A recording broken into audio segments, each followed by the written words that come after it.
Sabe aquela história que de repente todo mundo começa a comentar na internet? Pois é, uma profecia bem misteriosa tomou conta de tudo. A de que teremos um encontro com extraterrestres em breve. Mas espera aí, de onde é que saiu essa história? Vamos juntos investigar o que está por trás desse viral da famosa Baba Vanga. E a coisa é bem específica, viu? A ligação é super dramática. Contato com extraterrestres em novembro de 2026. A fonte disso tudo seria a famosa vidente búlgara, a Baba Vanga. E olha, milhões de pessoas foram fisgadas por essa história desde o comecinho de 2025. Só que, quando a gente começa a cavar um pouco mais fundo, a história real por trás disso tudo acaba sendo bem mais surpreendente do que a própria profecia. Então, vamos lá para a nossa primeira parte, a busca pela fonte.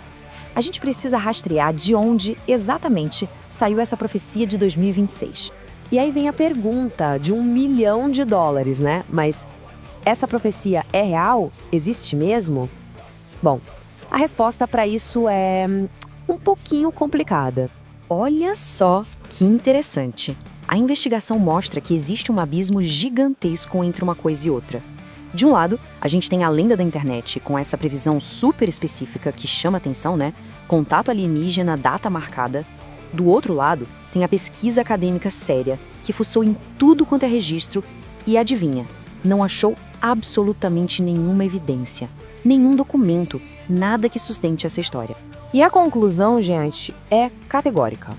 Não existe nenhum registro oficial. Nada. Nem na Bulgária, nem em centro de pesquisa, em lugar nenhum. Ninguém conseguiu achar um papel, uma gravação, qualquer coisa que confirme que a Baba Vanga fez essa previsão. A história, resumindo, simplesmente não tem uma fonte real. Beleza. Segunda parte, então, pessoa contra lenda. Aí fica a dúvida. Se a profecia não tem fonte, como é que ela virou esse viral todo? Para entender isso, a gente precisa separar de duas coisas. A Baba Vanga de verdade, a figura histórica, e a lenda que foi criada na internet. E a diferença, olha, é gritante. A Baba Vanga histórica era uma vidente local, sabe? Uma figura que dava conselhos mais informais, meio pessoais, com base no que as pessoas contavam para ela. Já a lenda da internet, essa é outra história. É tipo um oráculo global que prevê guerras, desastres naturais, alienígenas, tudo alimentado por fóruns e vídeos que viralizam. Isso nos leva para a terceira parte. Como nascem as lendas? A gente já viu que não tem prova, mas então, como é que uma alegação assim, sem pé nem cabeça, vira um fenômeno mundial? Pois é, existe quase uma receita de bolo para esse tipo de mito moderno. É como se fosse uma verdadeira fábrica de profecias. Pensa só, o primeiro passo. Tudo começa com os relatos orais bem vagos de décadas atrás. Ninguém sabe direito quem falou o quê.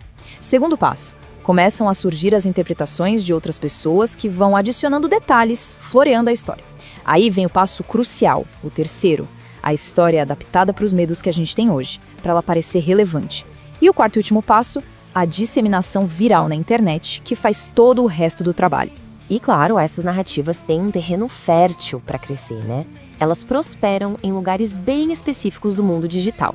A gente está falando de sites de paranormalidade, fóruns de conspiração, vídeos super sensacionalistas nas redes sociais. Esses lugares funcionam como megafones gigantes. Eles pegam uma faiscazinha que nasceu num cantinho da internet e transformam num incêndio que atinge todo mundo.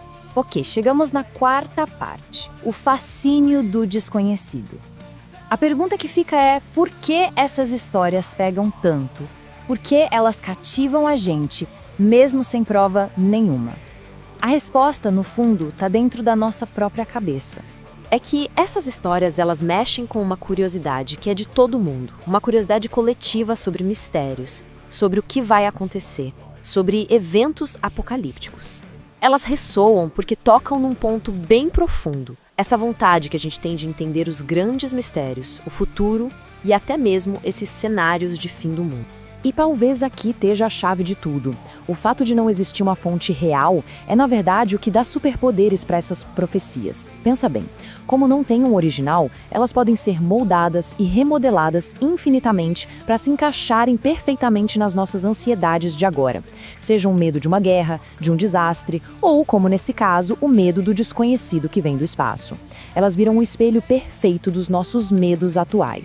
No fim das contas, a popularidade toda dessa profecia diz muito mais sobre quem somos agora, no presente, do que sobre o nosso futuro. A verdadeira questão não é se os alienígenas vão chegar em 2026. A pergunta de verdade é: o que essa nossa necessidade de acreditar numa história como essa revela sobre nós hoje?